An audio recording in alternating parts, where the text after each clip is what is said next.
Lecture du livre des Actes des Apôtres, chapitre 4, des versets 23 à 31. En ces jours-là, lorsque Pierre et Jean eurent été relâchés, ils se rendirent auprès des leurs et rapportèrent tout ce que les grands prêtres et les anciens leur avaient dit.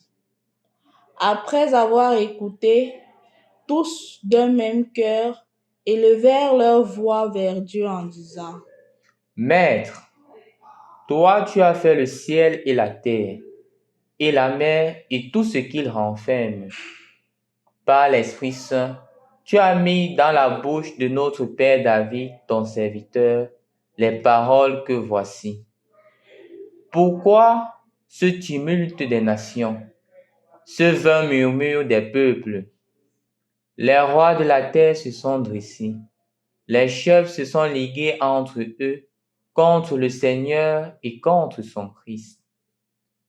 Et c'est vrai, dans cette ville, Hérode et Ponce Pilate, avec les nations et le peuple d'Israël, se sont ligués contre Jésus, ton saint, ton serviteur, le Christ à qui tu as donné l'onction. Ils ont fait tout ce que tu avais décidé d'avance dans ta puissance et selon ton dessein. Et maintenant, Seigneur, sois attentif à leurs menaces. Donne à ceux qui te servent de dire ta parole avec une totale assurance.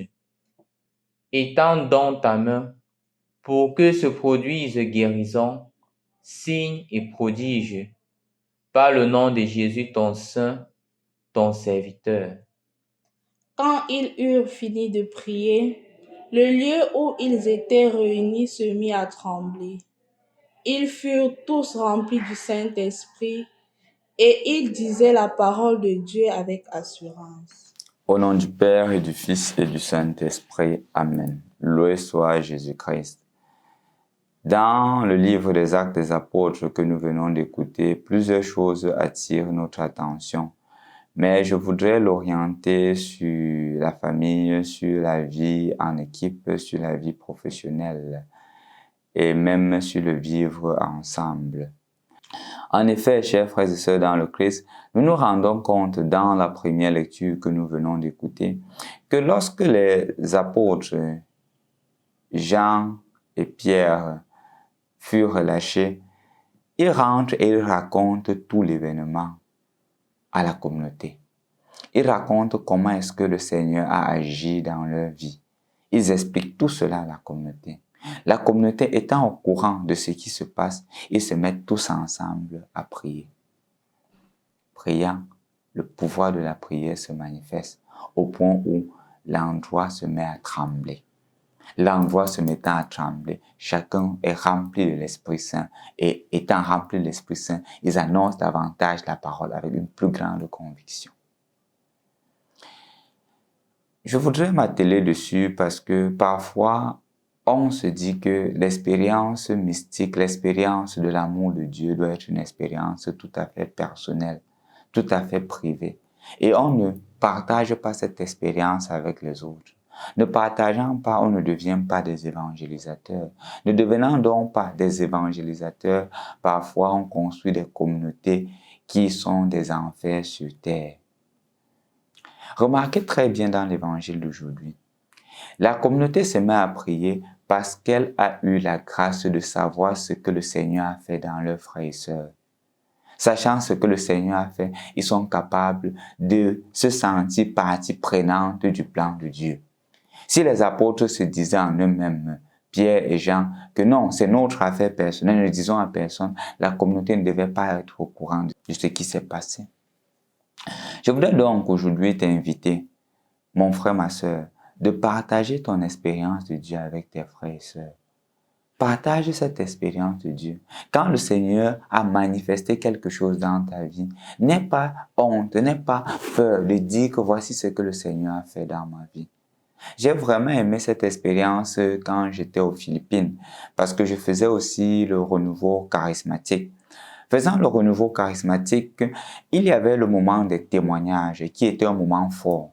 Et pendant ce moment, il y avait chaque personne qui venait témoigner la miséricorde et l'action de Dieu dans sa vie. Et ce qui était davantage marquant, c'était parfois que des petites filles de 7 ans, 8 ans, des petits-enfants, se mettaient à faire le témoignage de l'action de Dieu dans sa vie. Elles se mettaient parfois à dire que cette semaine, maman n'avait pas d'argent pour me baigner. Maman n'avait pas.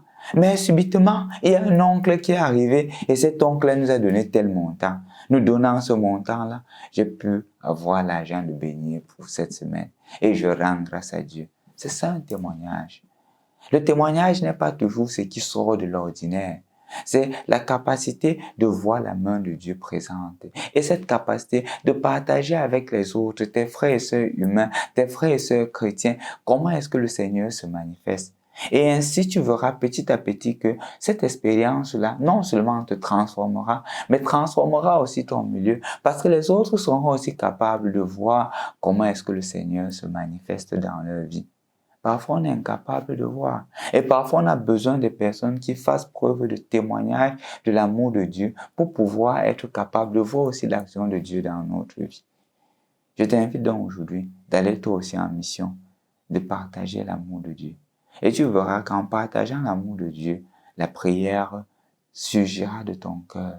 La prière qui vient de Jésus, la prière qui vient de Dieu lui-même. Et ainsi, le Seigneur déversera davantage ses grâces sur toi, comme il a fait hier en célébrant le dimanche de la miséricorde divine. Sois aujourd'hui, comme Pierre et Jean, un apôtre des merveilles du Seigneur dans ta vie. Au nom du Père et du Fils et du Saint-Esprit. Amen.